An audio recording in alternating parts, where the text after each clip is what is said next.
اعوذ باللہ من الشیطان الرجیم بسم اللہ الرحمن الرحیم۔ میں کلیم الحفیظ صدر آل انڈیا مجلس اتحاد المسلمین دلی آج اتر پردیش کی چھپرولی ودھان سبھا جو ڈسٹرکٹ باغپت کا حصہ ہے اس کی ورچوئل سبھا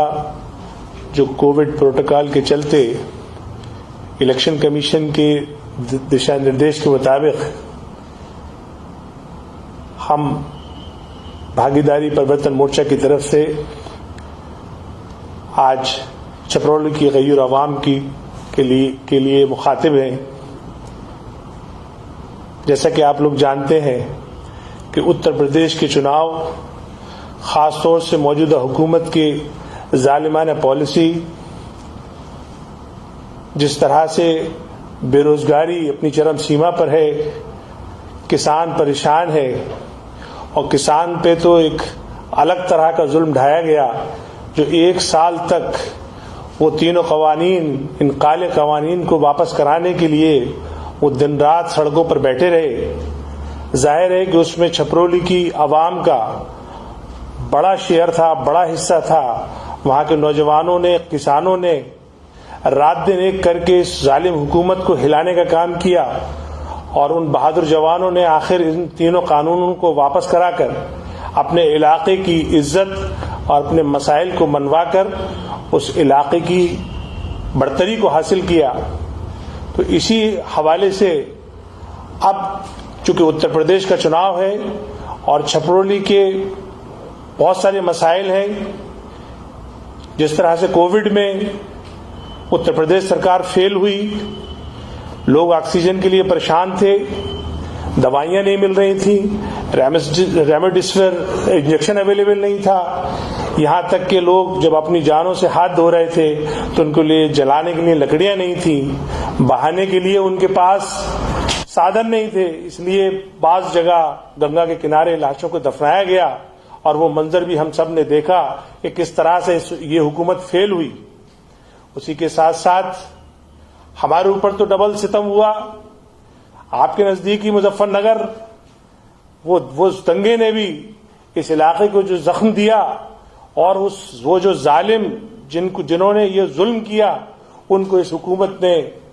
بنا کسی ٹرائل کے یا بنا کسی سزا دیے ہوئے ایسے چھوڑ دیا۔ تو اس طرح کے بہت سارے مسائل ہیں جس پر آج ہمارے قومی صدر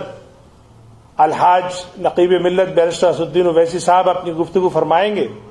تو آج ہمارا بھاگیداری پرورتن مورچہ کے جو امیدوار ہیں انیس احمد صاحب،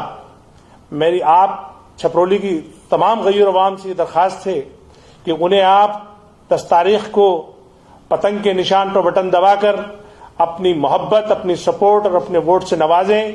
اور یہ اس بات کو طے کریں کہ انیس احمد صاحب کے تھرو آپ کی جو اصل مسائل ہیں ان کا حل ہوگا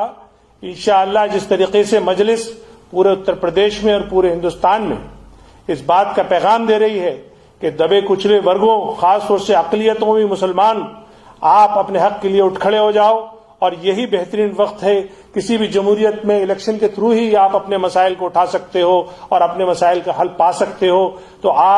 آئیے، اور بھاگیداری پرورتن مورچہ جو کہ ایک بڑا مورچہ ہے، اس میں OBC سماج بھی ہے، اس میں دلت سماج بھی ہے، اور اس میں غریب اور پچھڑا سماج بھی ہے، اور ظاہر بات ہے کہ ایک بہت بڑا اقلیت طبقہ بھی اس کے ساتھ ہے۔ ہم سب مل کے ایک طاقت بنے ہیں۔ ہم نے اس کا عزم لیا ہے کہ ہم اس سامپردائک حکومت کو کھڑ پھینکیں گے، اور ساتھ ہی ساتھ یہ جو نام نہاد سیکولر پارٹیز ہیں جو ہمارا ووٹ تو لیتی ہیں لیکن ہمارے مسائل کو حل نہیں کرتی، ہماری طرف نظر اٹھا کے نہیں دیکھتی، اور حالیہ دنوں میں جو ٹکٹ وترن میں جو انہوں نے ہمارے ساتھ جو ظلم کیا آپ نے دیکھا ہوگا، مظفر نگر کا بھی حال ویسے ہی کیا، باغپت کا بھی حال ایسے ہی کیا، اور دوسرے اضلاع کا بھی حال ایسے ہی کیا ہے کہ انہوں نے یہ سمجھ لیا کہ آخر یہ جائیں گے کہاں۔ تو اس وقت دوستوں، بزرگوں، اس وقت یہ موقع ہے اور آپ کے سامنے ایک متبادل ہے۔ آئیے، مجلس آپ کے در پہ آئی ہے، آپ سے درخواست کرتی ہے کہ آپ اس کو اپنائیں اور اس کو اپنے ووٹ سے اور اپنی سپورٹ سے نوازیں۔